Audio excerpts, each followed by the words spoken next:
Business Blueprint, simplifying your success. This young girl, she's 27 years of age. Her name's Claire. She's from Indianapolis in America.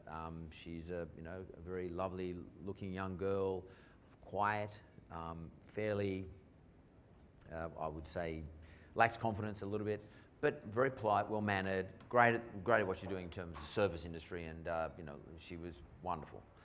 And today being my last day, she's been looking after me each morning, and she said to me this morning, "What are you going to do today?" And I said, "I'm coming to talk to you guys." She said, "Oh, really?" She said, "You do that?" And I said, "Yeah, I do that talking thing, and I talk to lots of people around Australia and various other places in the world."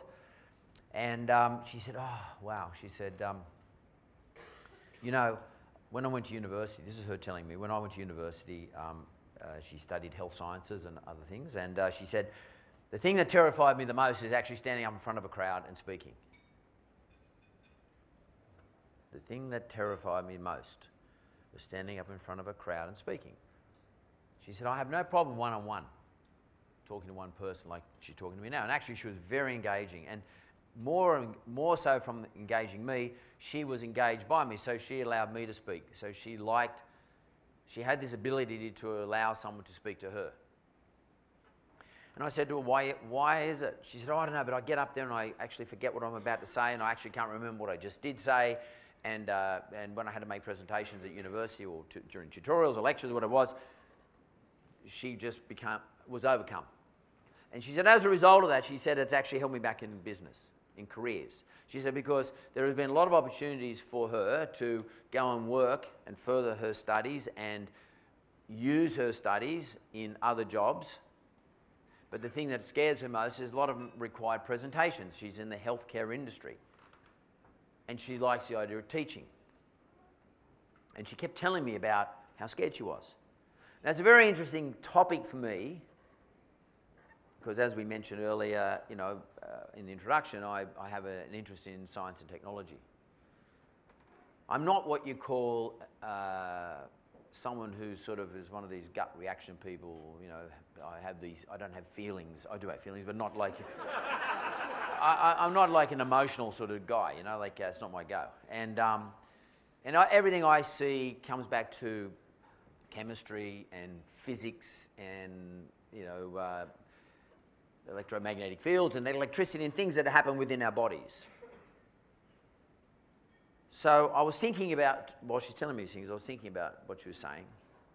And I was thinking about what I was going to talk to you today about. And one of the things I wrote a book last year or 2 years ago called What It Takes. And in that book, I talk about what it takes to be a good survivor, to survive successfully in business. It's just meant for business owners, and it's meant to be my story. It's not meant to be a universal concept. It's not what everybody else does. It's what I do, how I do it, how I think you survive successfully in business. And the more successful you are at surviving, because success is a description of survival in my terms. It's not an outcome in itself. It's just survival is the outcome. Success is how you survive.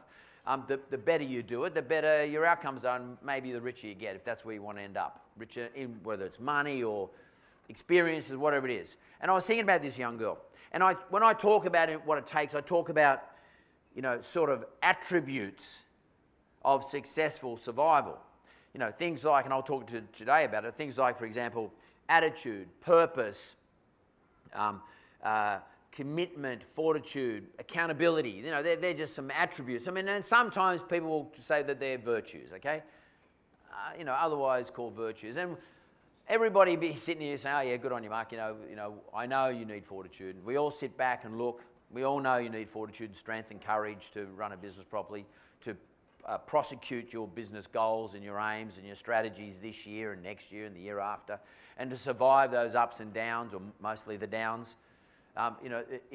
We know we need these things. We know we need to have a business purpose. Kerry Packer asked me about it, and I'll talk to you a bit about that. And we've got to have the right attitude. We've got to have a commitment to hard work. We know about all this stuff and these virtues, and we look at them from afar. Now, really, what are they? Where do you get the ability to have any one of these or all of these attributes, or any attributes for that matter? Any virtues. It's not actually stamped on your DNA. And some of us might say, I looked at my father growing up and saw my father do it, which I did. I come from that sort of background, migrant background. But all that was watching. It's not enough. We're not parrots or monkeys. It's not monkey see, monkey do.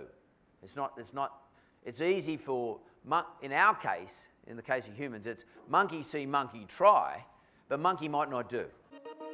Business Blueprint. To access more great content, visit businessblueprint.com.